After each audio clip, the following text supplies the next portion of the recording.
Assalamualaikum warahmatullahi wabarakatuh. Kami dari kelompok 8 akan membahas mengenai pembangkit listrik tenaga biogas. Apa itu biogas?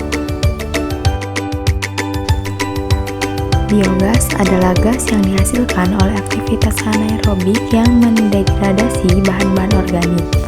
Contoh dari bahan organik ini adalah kotoran, limbah domestik, mikroalga beserta residunya, atau setiap limbah organik yang dapat diurai oleh makhluk hidup dalam kondisi anaerobik.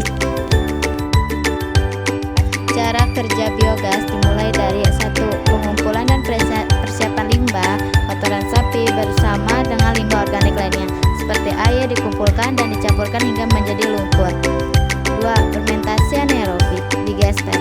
Lumpur kotoran sapi dimasukkan ke dalam digester biogas, yaitu wadah tertutup yang tidak memungkinkan oksigen masuk.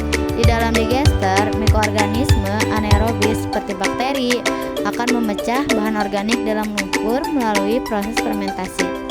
Proses ini menghasilkan gas biogas terutama metana CH4 dan gas lainnya. 3.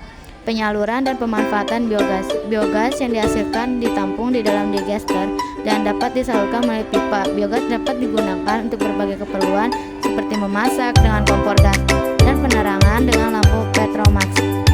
Sisa fermentasi lumpur yang tersisa dapat dimanfaatkan sebagai pupuk kandang.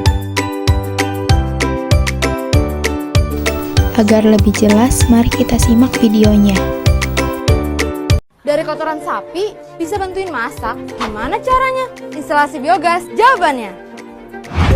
Sumber energi terbarukan ini diproduksi secara biologis melalui pencernaan anaerobik dari limbah feses dan urin di kandang sapi. Aliran air saat memandikan sapi akan menyiram kotoran di bawahnya dan menuju ke bak kontrol inlet lalu dialirkan ke biodigester. Nah, biodigester ini adalah reaktor tempat berlangsungnya proses fermentasi dari limbah atau kotoran sapi menjadi biogas. Di dalam reaktor biodigester dilakukan penguraian bahan-bahan organik yang terkandung dalam kotoran sapi menjadi asam-asam organik dan akan terurai secara anaerobik menjadi biogas. Biogas yang tertampung akan mengalir melalui pipa koneksi atau selang menuju ke rumah-rumah warga, kemudian digunakan sebagai bahan bakar generator dan kompor biogas. 1.600 kg limbah kotoran sapi per hari bisa menghasilkan 20 meter kubik biogas per hari. Jumlah itu mampu untuk menyalakan kompor dan lampu di 20 rumah serta 27 kompor tungku. Tidak hanya untuk memasak, biogas juga bisa digunakan untuk memanas ruangan, menghasilkan listrik, dan menggerakkan mesin-mesin yang menggunakan gas. Dari 60% volume limbah yang berkurang setiap hari, 40% sisanya akan keluar sebagai bioslari atau ampas biogas yang dapat dimanfaatkan sebagai bahan baku pupuk organik cair dan padat. Pengen tahu inovasi menarik apa lagi? Tulis di kolom komentar ya. Biogas juga memiliki kelebihan dan kekurangan loh. Nah, kelebihan biogas adalah 1. Dapat mengurangi efek rumah kaca dikarenakan biogas ramah lingkungan. Yang kedua, bisa menjadi sebuah metode untuk pengolahan limbah. Nah, kekurangan biogas adalah pertama, memerlukan biaya yang cukup tinggi untuk melakukan produksi dalam skala besar. Kedua, sistem produksinya yang belum efisien, mengandung kotoran yang dapat menyebabkan korosi, sensitif terhadap suhu, dan kurang cocok untuk daerah padat penduduk.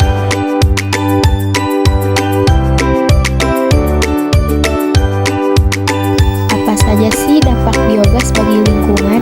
Dampak positifnya adalah menjaga kesuburan tanah. Digester biogas menghasilkan biosluri, pupuk organik yang kaya nutrisi untuk tanaman. Dampak negatifnya adalah bau yang tidak sedap, potensi pencemaran air, dan emisi gas tertentu saat pembakaran. Berikut adalah peran energi listrik bagi kehidupan. Peran energi listrik bagi kehidupan adalah sebagai sumber penerangan, sebagai sumber energi berbagai peralatan, bahkan mendukung perkembangan teknologi. Berikut adalah wilayah penyebaran pembangkit listrik tenaga biogas. Penyebaran pembangkit listrik tenaga biogas di Indonesia tersebar di berbagai wilayah, terutama di daerah dengan potensi biomasa yang tinggi, seperti perkebunan kelapa sawit, PLTBG banyak dijumpai di Riau, Jambi, Sumatera Utara, dan Jawa Barat. Agar lebih jelas, mari kita simak videonya.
Sekian dari kelompok kami. Wassalamualaikum warahmatullahi wabarakatuh.